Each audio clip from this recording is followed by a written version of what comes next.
Most welcome students, आप सभी का स्वागत है आपके अपने यूट्यूब चैनल डीजे सर पर। चलिए स्टार्ट करते हैं आज के इस महत्वपूर्ण सेशन को। डिस्टेंस बहुत ही महत्वपूर्ण है, बहुत ही महत्वपूर्ण है। अर्धवार्षिक परीक्षा का ये आप लोगों का पेपर, इस पेपर को देख कर जाइएगा, कहीं ऐसा ना हो कि यही पेपर आपके सेंटर पर रखा हो। रसायन विज्ञान कक्षा 12 के विद्यार्थियों के लिए, और एनुअल में भी यहाँ से प्रश्न आप लोग को देखने को जरूर मिलेगा। चलिए बहुविकल्पी प्रश्नों की श्रृंखला में बढ़ते हैं। डिस्टेंस यहाँ पर देखिए, यहाँ पर पहला जो प्रश्न है आप लोग का, हिमांक का अनुमान समानुपाती होता है विलयन के मोल अंश के, विलयन की मोलरता के, विलयन की मोलरता में के, विलायक की मोलरता के। तो देखिए यहाँ पर डिस्टेंस क्या होता है, ये मोलरता के बराबर होता है। किसके? मोलरता के। यहाँ पर हो जाएगा सीधे सीधे आपका, ठीक है। ये आपका राइट हो जाएगा। विशिष्ट चालकत्व चालकता की इकाई क्या होता है? देखिए तो सीमेन इनवर्स और ओम इनवर्स इनवर्स होता है, ठीक है। ये आपका राइट हो जाएगा। इसमें देखिए आपका क्रोमियम की ऑक्सीकरण संख्या बताना है। जानते हैं कि ये आपका क्या हो जाएगा, स्वतंत्र प्रमाण हो जाएगा, तक इसका तो जीरो हो गया।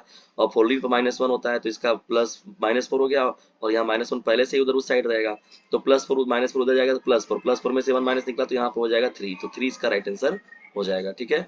चलिए आगे बढ़ते हैं। अभिकारों की सांद्रता में वृद्धि करने पर अभिक्रिया के वेग में क्या प्रभाव पड़ता है? तो वेग बढ़ जाता है। सांद्रता बढ़ती है तो गति भी क्या हो जाती है? बढ़ जाती है, ठीक है। डिस्टेंस से किसी इलेक्ट्रोड का इलेक्ट्रिक विभव निर्भर करता है, किस पर?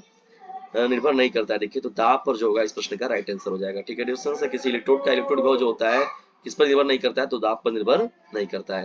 निम्न प्रश्नों के उत्तर दीजिए। समप्राशरी विलयन किसे कहते हैं? उदाहरण के द्वारा समझाना। देखिए यहाँ पर जो प्रश्न दिया गया, उपसर्ग संयोजक संख्या क्या होती है? इलेक्ट्रोड विभव पर संक्षिप्त टिप्पणी लिखिए। सब इंपॉर्टेंट है, बहुत सीधा सीधा प्रश्न है।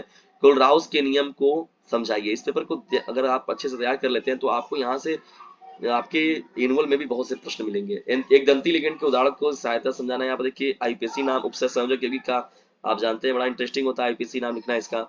विशिष्ट एवं मोलर चालकता में अंतर बताना है। यहाँ पर एक प्रश्न दिया गया, क्वेश्चन आंसर यहाँ पर सवाल के रूप में आपका। आगे जब बढ़ते हैं तो क्वथनांक में उन्नयन से आप क्या समझते हैं? और ये इस पर पराशर दाब, जिसे वांट ऑफ समीकरण को बताइए। पराशर दाब के नियम ना, ये है आपका पराशर दाब वाला। राउल्ट का नियम जानते हैं, बहुत महत्वपूर्ण है। राउल्ट के नियम की परिभाषा और उसकी सीमाएं बताना है। विद्युत अपघटनी सेल से आप क्या समझते हैं? धातु आयन से आप क्या समझते हैं? उदाहरण की सहायता से परिभाषित कीजिए, ठीक है। डिस्टेंस 4G यानी वैसे सवाल दिया गया आप लोग का। नर्मलता पूछा गया। समव्यवता से क्या समझते हैं? समझाना है यहाँ पर। नन्नर समीकरण के बारे में बताना है। वैद्युत फैराडे का विद्युत अपघटनी नियम जो शीशा संचायक सेल के बारे में है। किसी विलयन के पराशर दाब की परिभाषा बताइए तथा पराशर दाब के नियमों का उल्लेख भी कीजिए, ठीक है। और देखिए यहाँ पर जो पूछा गया है मुख्य मोस्ट इंपॉर्टेंट जो है आपका वर्णन का सिद्धांत भी देखिए पूछा गया है, ठीक है दोस्तों। तो इस तरीके से है आप लोग का ये मॉडल पेपर।